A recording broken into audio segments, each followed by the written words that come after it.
நாகூர் கடற்கரையில் அடிப்படை மற்றும் பாதுகாப்பு வசதிகளை அதிகரிக்க வேண்டும் என சமூக ஆர்வலர்கள் கோரிக்கை விடுத்துள்ளனர். அது பற்றிய செய்தித் தொகுப்புடன் இன்றைய ரிப்போர்ட்டர் 18 நிறைவடைகிறது. மேலும் பல சுவாரஸ்யமான செய்தித் தொகுப்புடன் மீண்டும் நாளை சந்திப்போம். இணைந்திருங்கள். இது நியூஸ் 18 தமிழ்நாடு. நாகை மாவட்டம் நாகூருக்கு அழகு சேர்ப்பது தர்காதான். இந்த தர்காவிற்கு வரும் பக்தர்கள் நாகூர் கடற்கரையில் குளிக்காமல் செல்வதில்லை. இந்த கடற்கரையில் குளிக்க வரும் பக்தர்கள் சுற்றுலா பயணிகளும் அலையில் சிக்கி உயிரிழப்பது வாடிக்கையாகிவிட்டதாக குற்றம் சாட்டுகிறார் சித்திக். குறிப்பாக இரவு நேரங்களில் சமூக விரோதிகளுடைய அட்டகாசம் நாகூர் பீச்சில் நடந்து கொண்டிருக்கின்றது. லைட்டை உடைச்சிடுறாங்க. வரக்கூடிய யாத்ரீகர்களுக்கு பாதுகாப்பு இல்லை.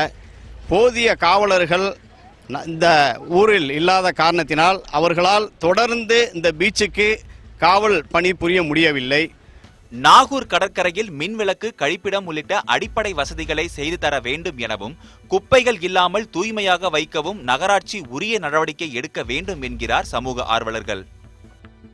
கடற்கரையில் சுற்றி பிளாஸ்டிக்களும் மற்ற குப்பை கூலங்களும் அதிகமாக தேங்கி இருக்கிறது. அதனால் அதை நகராட்சி ஒரு குப்பை கூடை மாறி வைத்து அது டெய்லி கிளீன் பண்ணால் நல்லா இருக்கும்னு நான் நினைக்கிறேன். முன்னெச்சரிக்கை நடவடிக்கையாக தடுப்பு கம்பிகள், எச்சரிக்கை பலகைகள் வைத்தால் உயிரிழப்புகளை தடுக்க முடியும் என்கிறார் இந்த பகுதியை சேர்ந்த ஹுசைன். இது நாகூர் கடற்கரை ரொம்ப அழகிய கடற்கரை. அலையும் அதிகம் கம்மியாக தான் இருக்கும். அது பார்க்கறதுக்கு போது அதை காரணம் காட்டியே உள்ள அப்படியே போயிடுறாங்க. அப்போ இங்கே தேவை எச்சரிக்கை பலகை. அது பல மொழியில் இருக்கணும்.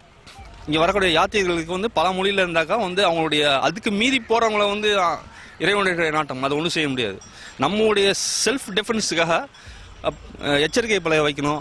உலக புகழ்பெற்ற நாகூருக்கு அழகு சேர்க்கும் நாகூர் கடற்கரையை தூய்மைப்படுத்தி அழகுபடுத்துவதுடன் சுற்றுலா பயணிகளின் பாதுகாப்புக்கு முன்னெச்சரிக்கை நடவடிக்கை எடுக்க வேண்டும் என்பதே அனைவரின் விருப்பம்.